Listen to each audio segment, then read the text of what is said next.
চতুর্থ রাষ্ট্রীয় বিবাদ ও অমানবিক নিরাপত্তার রবীন্দ্র জয়ন্তী। লেখক সৌরভ বাগচি। বিশ্বকবি কবিগুরু রবীন্দ্রনাথ ঠাকুরের মতো বহুমুখী প্রতিভাবান ব্যক্তির জন্মদিন ৯ই মে আজ। কবিতা, গান, গল্প, নাটকে এই শুভ দিনটি পালন করা প্রতিটি স্বাক্ষর ও সংস্কৃত মনা ব্যক্তির কাজ। হচ্ছে না প্রতি বছরের মতো বিভিন্ন স্থানে গোটা জগৎ জুড়ে এই বিস্ময় মনীষীর শুভ জন্মদিনে। তবু পৃথিবীর বিভিন্ন স্থানে রাষ্ট্রীয় বিরোধিতা ও যুদ্ধ এক সুপ্ত ব্যাকুলতা সৃষ্টি করেছে আমাদের মনে।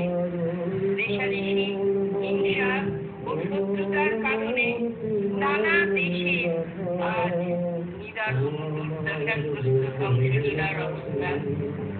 রাষ্ট্রীয় সাংস্কৃতিক ও ধর্মীয় অভিন্নতার মধ্যে দিয়ে এই ব্যক্তিসৃষ্ট বিপত্তিকে খুব শান্ত করার ব্যবস্থা।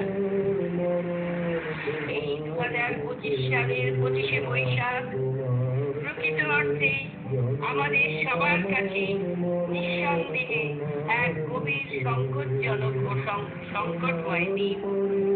আজ ব্যক্তিগত বা রাষ্ট্রের ক্ষমতা প্রদর্শনের সুদৃঢ় প্রতিষ্ঠার স্বার্থে এমন নৃশংস রক্তক্ষয়ী সংগ্রাম কি সত্যই মানবতা ধর্মের জন্য সমীচীন?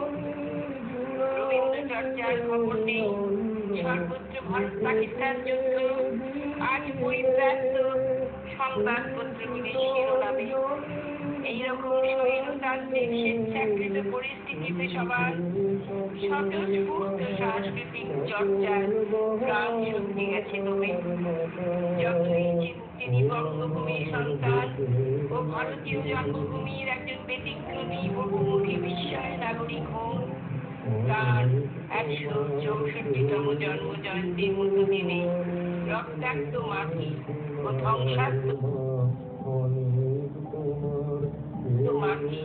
ও ধ্বংসাত্মক গোড়াগুলিতে পীড়িত মানব মন।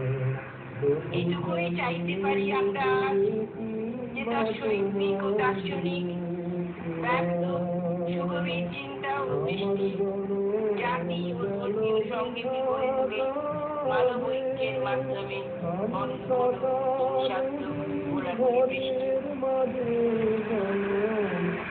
সৃষ্টি।